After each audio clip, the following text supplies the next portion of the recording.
Hi, and welcome to another wonderful edition of the talk show, Spotlight Talk Show, with your friend Akeem Ogumilade. First thing first, I would say Happy Mother's Day to all mothers outside there. This cuts across all the great grandmothers, all the grandmothers, all the mothers, all the wives, and of course our sisters. To all the women folk, we say Happy Mother's Day. Well, this is another beautiful edition of that show we all know, Spotlight, where we bring contemporary issues relating from sports to politics to entertainment and all encompassing that has to do with community building. And this edition is not outside the box, it's still within a framework where we have chosen to celebrate one project that has been trending in North America. A lot of you might not have heard about, Cric-Nick 2.0. Well, this is the edition whereby you will be learning all about the movies. What is it about this movie? Why is it making waves? It's got several nominations at international festivals. And when we talk about the producer, director, who is our special guest in this edition, you get to find out his passion as an indie filmmaker, as a producer, as a trailblazer when it comes to arts, entertainment, and community. And he is going to be our guest on this edition of the show. Before we welcome him, let's take our opening montage. And of course, after that, we will bring into the studio our guest for this episode.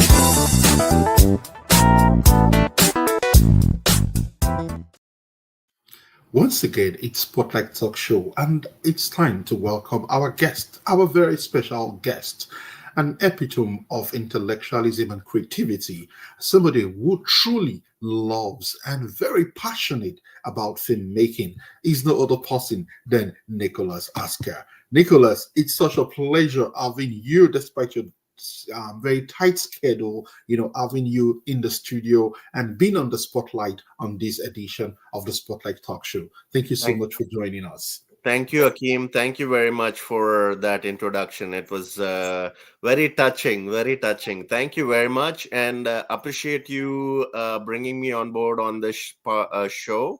And looking forward to having a blast with you. Like I've heard great things about your show, so looking forward to it. All right, thank you so much. So first thing first, Nicholas Asker, I as a person, I would say I know you, and for our viewers outside there, we would want to get to meet you. Would you use the next 30, 40 seconds to tell us a brief about yourself? Who is Sure. Nicholas Asker? Sure, Akim. So myself, as Akim mentioned, is Nicholas Aska, and I'm a writer, director, producer. I also do music direction and editing on some of my projects. I've been in the business for the past 10 plus years, an award-winning filmmaker. And yeah, my recent film with Akim was Cric-Nick 2.0, and it's making waves everywhere. And Akim was part of that project as well. He was my production manager, did a really fine job. So yeah, that's a little bit about myself. All right, thank you so much. And the next thing we want to know is we'll be talking about the overview about this project, Cric-Nick 2.0. So the first question I want to ask you is, how did you come about the story in terms of your personal connection with Cric-Nick? What is it because you're a cricket person, or because for me it's my first time I'm really seeing an indie filmmaker, going that extra mile to bring the story around cricket, a very technical game, not too Yeah. common game for everybody. So what's your connection with the storyline about Cric-Nick 2.0? My connection about this story is, it's called Cric-Nick for a reason. It's loosely based upon my own life story. I'm a 41-year-old cricketer who plays at Toronto District Cricket Association. and still playing. So last year when I was doing this, I was thinking, I don't know how many years am I going to be playing cricket anymore.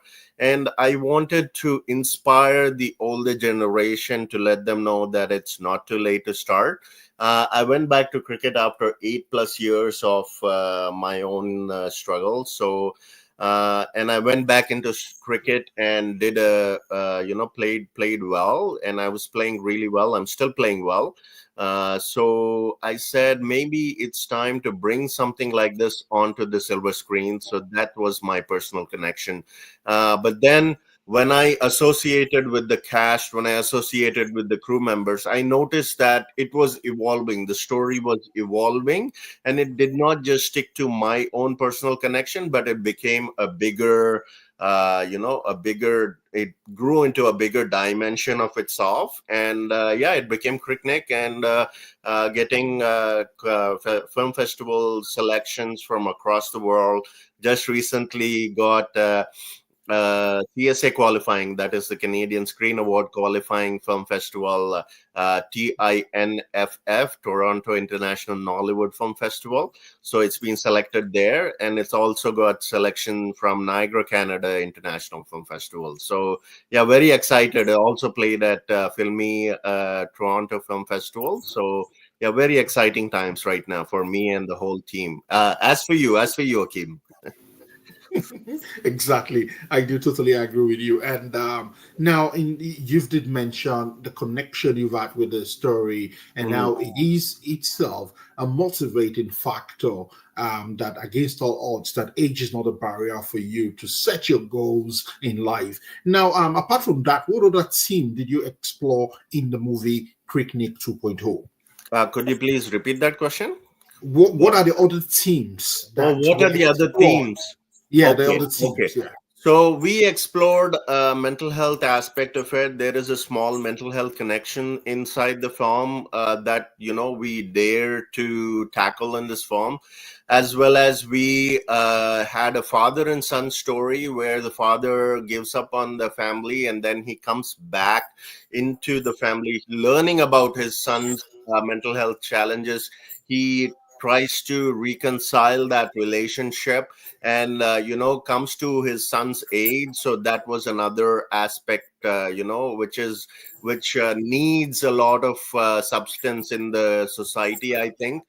We see a lot of mother and son, or family about the mother, but the father, being the unsung hero of the family, is never really focused upon. So that was one thing I wanted to bring about, not only because it it's a subject that needs to be told on the silver screen, but also because my own father is dealing with dialysis right now. So I wanted to, I don't know how long he's going to stay on earth. So I said, I should bring this to the front so he can see it while he's still alive. So, also, this is really touching. And Yeah, on behalf of the team here, we're wishing you that all the best. thank Now, you. moving forward here, the cinematography of Cric-Nick, is so striking. Would you want to tell us the techniques that you use to make this, film stand out, and why? And this is why it's earning a lot of recognition at various, international festivals. Yeah. The cinematography was done by Aidan Grossman, who is another trailblazer, doing tons of projects everywhere around the world. I think I was following him on Instagram recently, and he went to Hollywood as well to shoot a project for him. So he came on board 3 days before the shoot. My previous DOP, he and I, were not coming to reconcile well. So we decided to part ways. And then I called Aiden and he said, yeah, I'm on board. And then I sent him the script. He really liked the script. And then he came on board. The cinematography aspect of it, I would have loved for him to touch upon. But then I can give you a gist. We wanted it to be, the visuals to be very raw and at the same time very enriching and very realism based. So we wanted it to be very real and look lifelike. So that was the biggest thing that we did for this project, as well as the drone cinematography was done by Jaspal Panu. I know you recently worked with him as well. He's another amazing guy that did the drone cinematography, and we pulled off like it looks like $1 million, but it was shot on a shoestring budget. Yeah. Okay, thank you so Yeah. much. And for those of you just joining us, wherever you're watching from, you can drop your comments on Facebook or on X.com or Facebook or YouTube. We will be able to read your comments if you have any question for this producer, director, and writer who is our guest on this edition of the show. Now, Nick, we are 11 minutes into the show, and I want to ask you a question. Do you have any memorable behind the scene moments that you think were very chaotic, funny, or inspiring during production you would want to share with us? uh, I love the whole film. I love the whole film, but then if there is one scene that actually brought the story completely to life, it is that scene where the father and son are doing throwdowns inside the cricketing nets, and where the son finally, he hates his father, but then finally at that moment he reconciles with his father, because when he thought he is 40 years old, nobody's going to be coming forward to play him on their team. There is this guy Pawan from Indianators that comes and gives Nick a chance in the team, and that's when the son reconciles with his father, and that father and son moment happens where they hug it out and stuff, and the father is surprised to see that his son is actually hugging him, because they've never hugged in their life. His father never believed in hugging, but then at this moment they hug it out, and that was the money for this whole film, I feel. Yeah, it's in the trailer as well. Awesome, awesome. Yeah. I know that scene, and Yeah. really, I did get the message. Yeah. Now, let's talk about. We're talking about the productions and creative processes here. Mhm. For me, what was your biggest creative challenge in bringing Cric-Nick 2.0 to life? Our biggest challenge was getting the ground for the film. I was searching for it for 5 or 6 weeks before I got the breakthrough in a ground. So we wanted to shoot in a ground that is big enough to hold a cricket game. So it is very authentic, and like I said before, looks very real. And I wanted to focus on the grassroots cricket rather than a big stadium where there are millions of followers and then hundreds of thousands of people watching the film and stuff, watching the cricket match. I wanted to bring about the grassroots, cricket that is played in the backgrounds and everything in different mushroom leagues and minor leagues. So that's what we wanted to bring. And then the biggest challenge was finding a ground that fit that vision.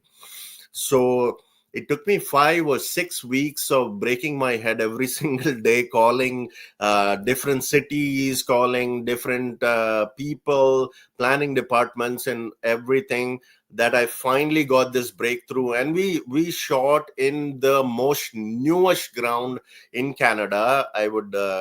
That's the most newest ground in Canada, and it's a state of the art, ground, and that's what we shot. And during the day of shooting, it was only 3 months old. I think now it's 1 year and few months old, but it's the newest ground in Canada, and that was the most difficult part. But other than that, once I brought the team in, the cast and crew came in, everybody was so accommodating. Everybody was so, it became like a one big family. And I hope that shows. I know a lot of people have told me that shows on the screen. So yeah, that was the biggest challenge, Akeem. All right, thank you so Yeah. much, Nick. And at this point, we are 15 minutes into the show. We want to take a very quick break, and after the break, the show continues. So stay with Okay. us, and we'll be right back. All right.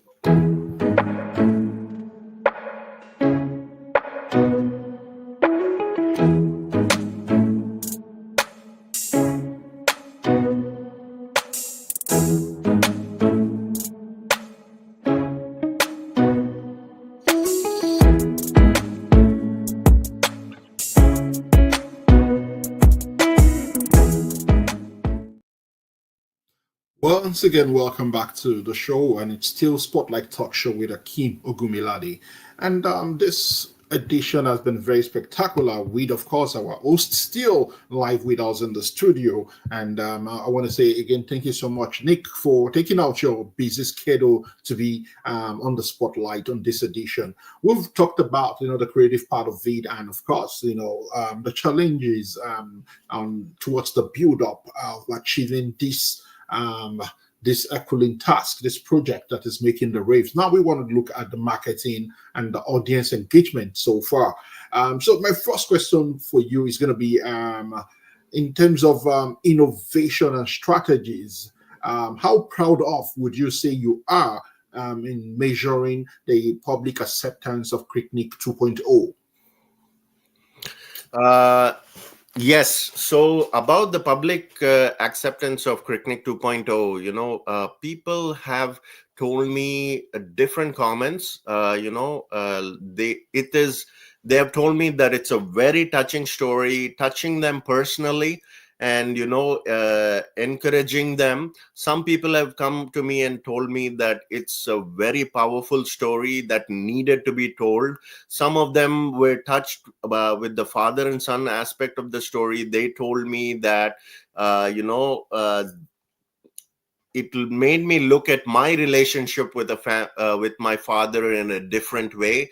So yeah, a lot of people have given some amazing reviews for Cric-Nick 2.0, and most of them are very touching stories, which is what we wanted to do with the film, is open that conversation up, open people's hearts up to their family members. We in this fast-paced society, we don't really give time to the family, we don't really give time to our elders and stuff. And this film, I wanted it to open that conversation up and make people feel like connecting with their roots, connecting with their family. And yeah, I think it's doing that. Yeah.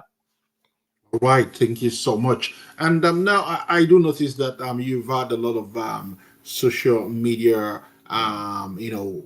connections here and there for publicity. How do you balance the authenticity with the algorithmic demands to grow, the fan base expected for this movie? Yes, that's the biggest challenge. Maybe I should have answered that. Yeah, that is the biggest challenge, which is keeping the authenticity as real as possible while at the same time marketing it to everybody out there.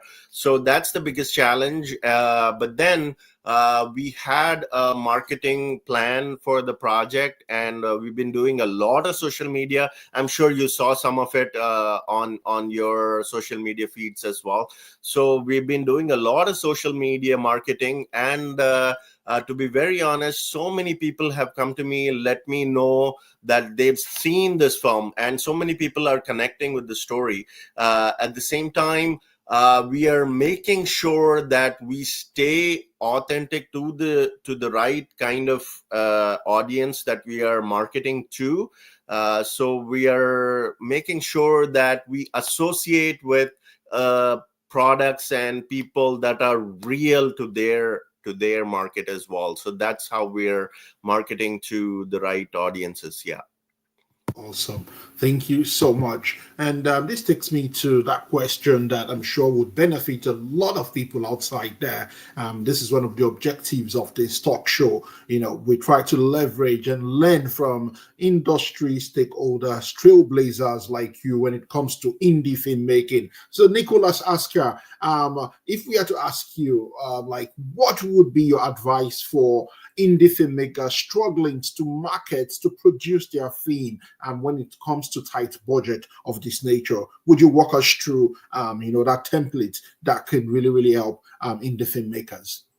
Sure, I can definitely, even if it helps one other filmmaker, I would definitely like to share that. Thank you for bringing up this question, Akeem. I know there's a big space in the market for this question. Yes, to be honest, we worked this project, which looks like $1 million, on a very shoestring budget, with the help of the right team players on our team. Akim being one of them as well. And we had a lot of people who came on board.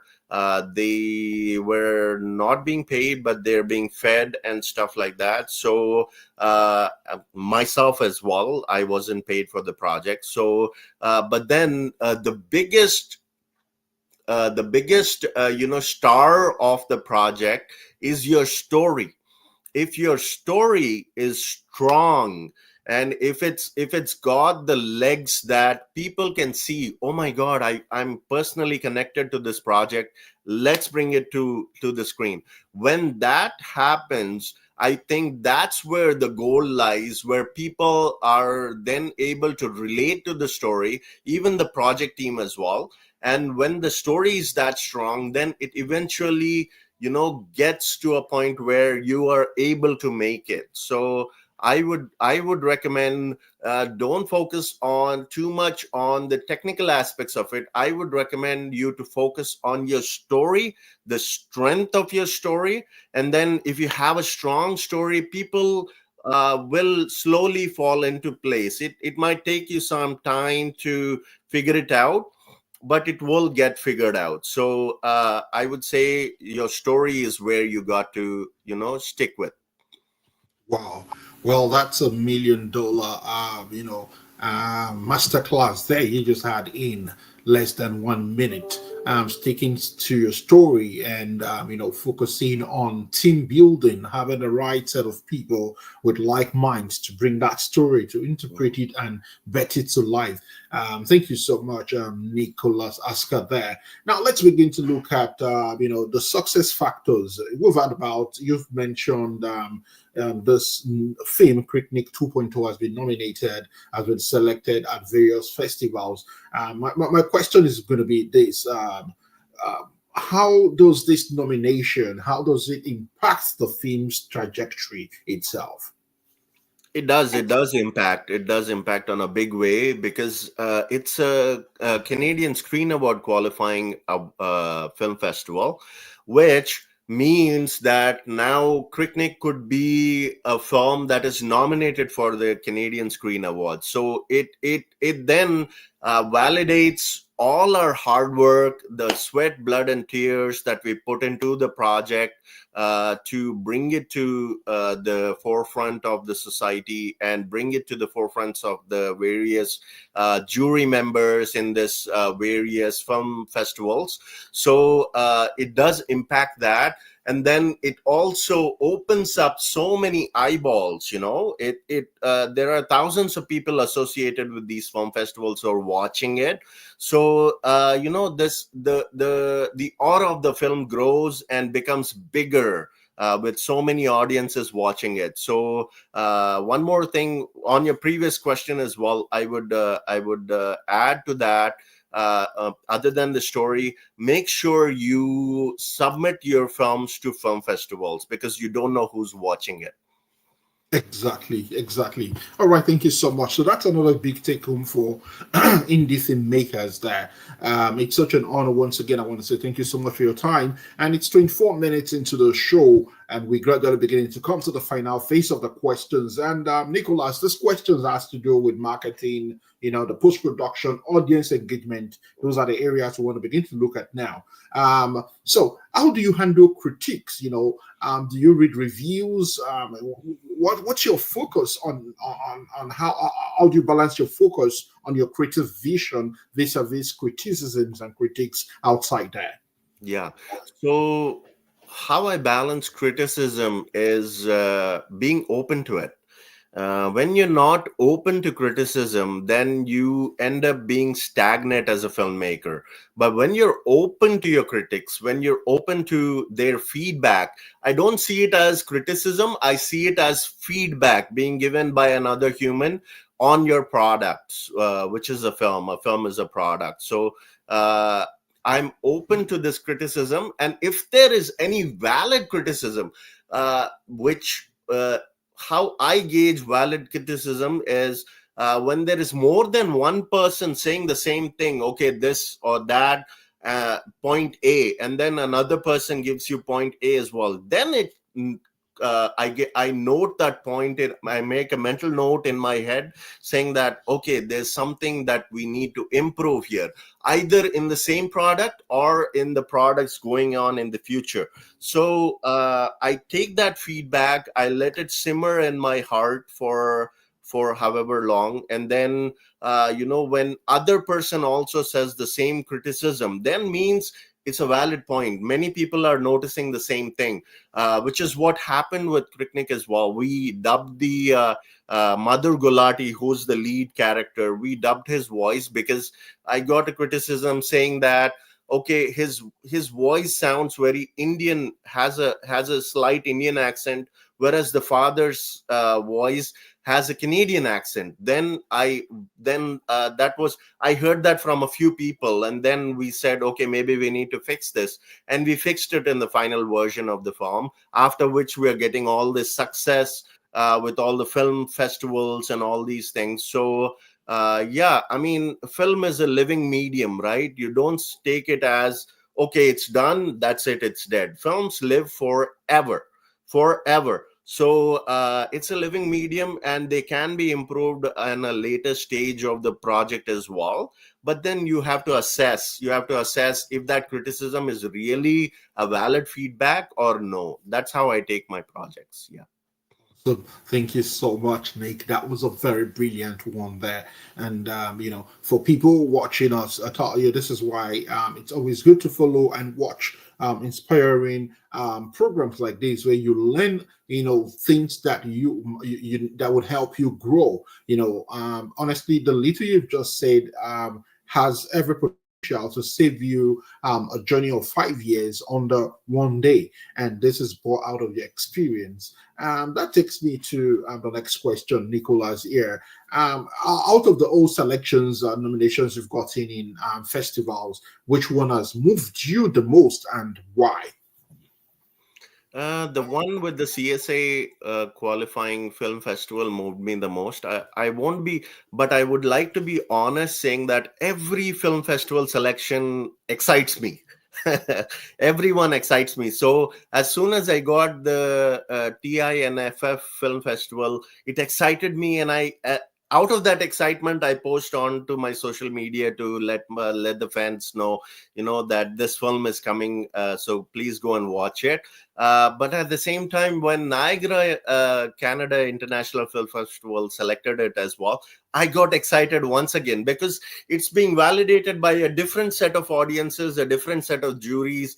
So every film festival excites me. But the one that really excited me and the whole team was the Toronto International Nollywood Film Festival. I know you're from Nollywood as well. So yeah, that's the one excited us the most, because there's a chance of winning a Canadian Screen Award nomination there. So yeah, that would change the whole team's career path completely. So yeah, that's the one that excited us the most. Yeah. All right, thank you so much for that one. I've been there before, and I know what it takes when Yeah. your movie, as a director, as a producer, gets those mentions. Well, I would say just keep doing, keep the hard work on, and Thank you. more to come. Now, let's begin to round off with future plans, and what's your next for Cric-Nick? Any upcoming projects you want to hint about? Yeah, what's Apart from next? Cric-Nick. Yeah, What's what's next for next? what's next for Cric-Nick is I'm developing it into a web series as well. I'm planning to start pitching it very soon. I've actually pitched it to Ontario Arts Council. to get funding to develop it into a feature film or a web series. So looking forward to that. Submitted the application, so waiting on them to come back to me and let me know what they decide. So big plans for Cric-Nick. Big plans for Cric-Nick and the whole cast and crew of Cric-Nick. I plan to retain everybody in there. And then some other developments that is happening is there's 3 other projects that I'm working on. One of them called In a Storm, another one called Tenacious, and another one called Bro Benny. With Bro Benny, we're in talks with the actor who did the villain's role in 3 Idiots and PK and Munna Bhai MBBS. So his name is Bomane Rani sir. So we are in talks with Bomane Rani sir and hoping to get him on board for Bro Benny. I think it would be a dream come true, him coming on board as the antagonist for Bro Benny. So yeah, lots of exciting stuff happening behind the scenes. Awesome. That's great. Now, for this Cric-Nick, for viewers who want to support this project, people want to watch it. Yeah. How soon would it be available for them on any platform to view, and what platform would that be? What platform? We are planning to put it on Tubi, Netflix, and Amazon Prime. Some of my other projects are available on Amazon Prime as well. So in the meanwhile, they could watch that. But for those who want to watch it right now, June 6th, 7th, and 8th, it's going to be playing at the Niagara, Canada International Film Festival. So please book your tickets and come support the film, support other filmmakers as well as myself and Akeem. So that's where you could watch Cric-Nick. And then in September as well, September 6th, I think you could watch it at in Toronto. For those who can't go to Niagara, they can watch it in Toronto at TINFF. And then once we finish the festival, once we wrap up the festival run, we're going to be submitting it to a lot of online OTT platforms as well. Some of them, is Netflix and Amazon Prime. Amazon Prime, I think we're going to be going with, as well as Tubi and some other OTT platforms as well. We are in talks with them. So hang tight. It's coming your way soon. All right. That's the message. Hang tight if you want to watch it soon. On the very final note, Nick, if you want to summarize Cric-Nick 2.0's journey in one word, how would it be? Special. Yeah, well, I could have said inspiring as well, but I call it special because there were so many. I mean, you were part of this, Akeem. You know everything that we went through, right? From the ex-DOP dropping out 3 days before shoot, to us going to the ground, and then we were planning to start at 7 o'clock in the morning. The sprinklers did not stop till 10:30 in the morning. And then we had to finish shoot until we only had until 5 o'clock, before which the everyday people would come there and start their practices and stuff. So you were the one who told me, Nick, it's lunchtime. We only have shot one scene. Think of what you want to keep and want to remove, right? So that challenge happened. So everything, my God, what a journey. And I call it special because everybody in team was like a family, and added value from our PA to our lead actor. Everybody was special, and that's why I call it special. Awesome. Thank you so much. This is how far we'll be able to go on this wonderful edition of the Spotlight Talk Show with Nicholas Aska. Nicholas, on behalf of myself and the theme here, we want to say thank you so much for your time. Thank you for those brilliant words, those caveats you've shared with us. For us, there are priceless nuggets that we will keep with us. And we urge all our other viewers that was watched this edition to please share it so that other indie filmmakers can learn from it, grow, leverage, and make exploits. Once again, we want to say congratulations on the successful feat that your project, Cric-Nick 2.0, has been able to achieve. This is a laudable one. We are really impressed. We are watching, we watch all the good news, and we are expecting more wins actually for this project because I have seen it and it's a masterpiece. And like the producer did say, let's keep our fingers crossed. You're going to get to watch it on any of those platforms he has mentioned. Once it's out, trust me, I'm going to come back here and let you know. Now you can go watch Cric-Nick on social platform. But before then, don't forget, go get your tickets and so you can attend the Niagara Festival or the Toronto International Nollywood Festival. Those places, this film will be screening there and you would have the opportunity. Once again, thank you so much, Nick. And we wish you, a very successful future with this project and your other projects. Thank you so much for your time. Thank you. Thank you, Akim. Before you go, just wanted to thank the sponsors, of Cric-Nick 2.0. I wanted to thank Gerard of Markham Cricket Academy, who sponsored our permit for the ground. I wanted to thank Wasim Bhai from Black Ash Sports. I wanted to thank Ryan Singh and Ryan Singh for helping, mentoring me with this project, as well as Rodney Barnes. For being my friend and helping read the scripts and giving me feedback. So I appreciate all of you. And yourself, Hakeem, I appreciate you bringing me on board on the spotlight. It's creating waves everywhere. Thank you for being a pillar of support for the whole community of the Nollywood. You're welcome. Thank you so much. All right, destination pointers here. This is how far we're able to go. I want to say congratulations again to all mothers outside there. Happy Mother's Day. Till next month when we bring to you another wonderful edition of the Spotlight Talk Show. Keep your fingers crossed and be good. Be nice to people. It's goodbye and God bless you all.